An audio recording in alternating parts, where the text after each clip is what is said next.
আপুনি যদি আত্মসহায়ক গোটৰ সদস্য হয় আৰু সদস্য হৈ যদি আপুনি গোটৰ পৰা ঋণ ল'ব বিচাৰে তেন্তে আপুনি কি কৰিব, কেনেকৈ ঋণ ল'ব, কি বহি লিখিব লাগিব, ক'ত সই কৰিব লাগিব, আজি আমি সেইখিনি আলোচনা কৰিম। হাই, মই ৰত্নদত্ত SHG মটিভেশ্যনেল ট্ৰেইনাৰ। আমাৰ কিছুমান নিয়ম আছে গোটৰ পৰা লোন লোৱাত। কি কি নিয়ম মানিব লাগিব যে আপুনি কেতিয়া লোন ল'ব, কিহৰ কাৰণে লোন ল'ব, কিমান টকা ইণ্টাৰেষ্টত লোন ল'ব, কেতিয়া ঘূৰাই দিব, এই প্ৰতিটো কথা আমাৰ বহীত লিখা থাকিব লাগিব। কাৰণ অকল এজনী সদস্যই যদি গোটৰ পৰা ঋণ লয় অকল তেওঁ জানিব তেনেকৈ নহয়, আমাৰ প্ৰতিগৰাকী সদস্যই বস্তুটো গম পাব লাগিব যে লোনটো কোনে লৈছে, কিহৰ কাৰণে লৈছে, কিমান ইণ্টাৰেষ্টত গোটত দিব। কাৰণ আমাৰ প্ৰতিগৰাকী সদস্যৰ সমান অধিকাৰ আছে আমাৰ গোটৰ সকলো তথ্য জানিবলৈ।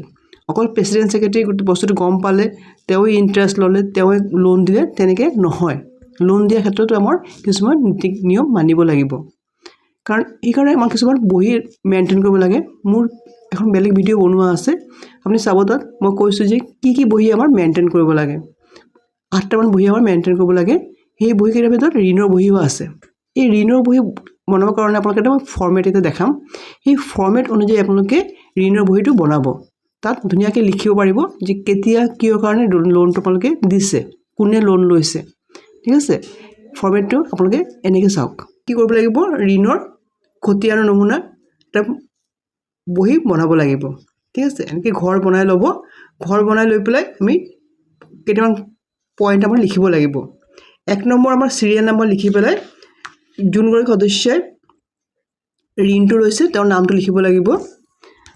তাৰপিছত লিখিব লাগিব ঋণ আদায় দিয়াৰ তাৰিখ, যোনদিনা আপুনি গোটৰ পৰা লোনটো সেই সদস্যগৰাকীক দিব সেই ডেটটো তাত লিখিব লাগিব। নেক্সট হৈছে উদ্দেশ্য। উদ্দেশ্যটো হৈছে যে কিহৰ কাৰণে এই সদস্যগৰাকীয়ে গোটৰ পৰা লোনটো লৈছে। নেক্সট হৈছে আমাৰ আদায় দিয়া ঋণৰ পৰিমাণ, কিমান টকা আপুনি এই সদস্যগৰাকীক ঋণ দিছে। নেক্সট আছে কিস্তিৰ সংখ্যা, তেওঁ যে লোনটো লৈছে, লৈ পেলাই কিমান কিস্তিত তেওঁ আকৌ গোটত ঘূৰাই দিব তাৰ ইয়াত লিখিব লাগিব। নেক্সট হৈছে পৰিশোধৰ সম্ভাৱ্য তাৰিখ, তেওঁ কি কৈছে যেতিয়া তেওঁ লোনটো লৈছে যে মই ইমান তাৰিখৰ ভিতৰত লোনটো ঘূৰাই দিম, সেই তাৰিখটো আপোনালোকে ইয়াত লিখিব লাগিব। পৰিশোধৰ তাৰিখ, যদি তেওঁ টকাটো ঘূৰাই দিছে, পূৰা ক্লিয়াৰ ঘূৰাই দিছে, একদম যিমান টকা লৈছিলে লৈ পেলাই ইণ্টাৰেষ্ট দি পেলাই পূৰা ঘূৰাইছে, তেন্তে ইয়াত আপুনি তাত ডেটটো লিখিব। নেক্সট হৈছে আমাৰ পৰিশোধৰ টকা মূল আৰু সুদ, তেওঁ যে টকা কিমান লৈছিলে সেইটো মূলটো তাত লিখিব, আৰু নেক্সট সুদটো কিমান পাইছে সেই টকাৰ পৰা, এই সুদটো আপোনালোকে ইয়াত লিখিব লাগিব। নেক্সট হৈছে আগৰ বাকীৰ পৰিমাণ, যদি তেওঁ কিবা বাকী ৰাখি দিছে এতিয়ালৈকে দিয়া নাই বা দিম বুলি কৈছে, সেই পৰিমাণটো আপোনালোকে ইয়াত লিখিব লাগিব। নেক্সট হৈছে যদি তেওঁ আগত কিবা লোন লৈছিলে তাৰো বাকী ৰৈ গৈছে, সেই পৰিমাণটো লিখিব লাগিব। বাকী থকা ঋণৰ পৰিমাণ, এতিয়া যদি তেওঁ ঋণ লৈছিলে সেই ঋণটো যদি আপুনি আকৌ বাকী থাকি গ'ল, ধৰক 1 লাখ টকা লৈছিলে, 60,000 টকা ঘূৰাই দিছে, আকৌ 40,000 টকা বাকী আছে, তেন্তে ইয়াত পৰিমাণটো লিখিব লাগিব। তাৰপিছত এই সদস্যগৰাকীয়ে ইয়াত চহী কৰিব লাগিব। ঠিক তেনেকৈ আপুনি গোটৰ প্ৰতিটো বহি আপোনালোকে ঋণৰ এনেকৈ লিখিব পাৰে।